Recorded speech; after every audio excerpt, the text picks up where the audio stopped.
Channel Anwar recipe Marathi. तर आज आपली रेसिपी असणार आहे आंब्याचे लाडू कसे बनवायचे. तर वेळ न घालवता आपण पहिलं साहित्य पाहूया, नंतर कृती पाहूया. So let's go in 3, 2, 1. तर आपण साहित्य बघितलं, आता आपण कृती कशी करायची ते पाहूया. सर्वप्रथम इथे मी सुकं खोबरं घेतलेलं आहे, ते आता मी या मिक्सरमधून फिरवून घेतो.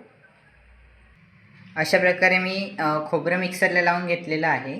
आता हे जे आपण ड्रायफ्रूट्स सांगितल्याप्रमाणे घेतले ते पण एकत्र तीनही मिक्सरला लावून घ्यायचे.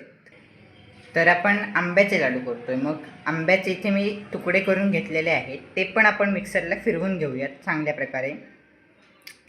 अशा प्रकारे मी आंबा पण मिक्सरला फिरवून घेतलेला आहे. आता आपण हे सगळं पेस्ट आणि मिक्सरला सगळं फिरवून घेतलं आहे. तर आता आपण गॅस चालू करूया आणि पुढची कृती पाहूया.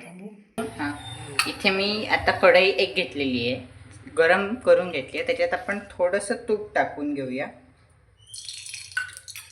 तूप तापलेलं आहे. आता हे जे आपण खोबरं घेतलेलं ते ह्याच्यात घालून घेऊया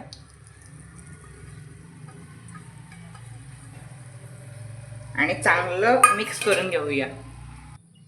आता हे खोबरं आपण मिक्स करताना आपला जो आंब्याचा रस आहे तो पण आपण ह्याच्यात घालून घेऊया.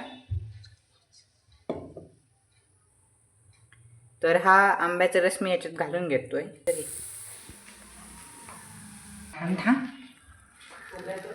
तर इथे मी अशा प्रकारे हे मिक्स करून घेतलेलं आहे. आता आपण ह्याच्यात मिल्क पावडर घालणार आहोत, 2 टीस्पून मिल्क पावडर.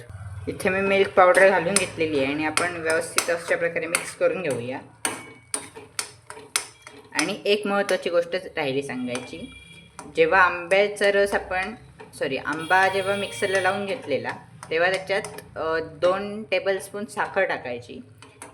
हे मी अंदाजे सांगतोय, पण तुमचा आंबा केवढा गोड आहे त्याच्यावर तुम्ही साखर कमी जास्त करू शकता.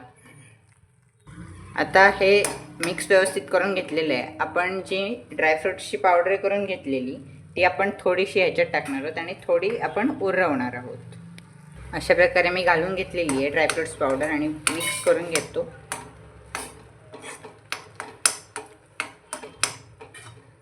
इथे हे मी आता गॅस बंद करून थोडं थंड करून घेतो आणि मग आपण लाडू वळूयात.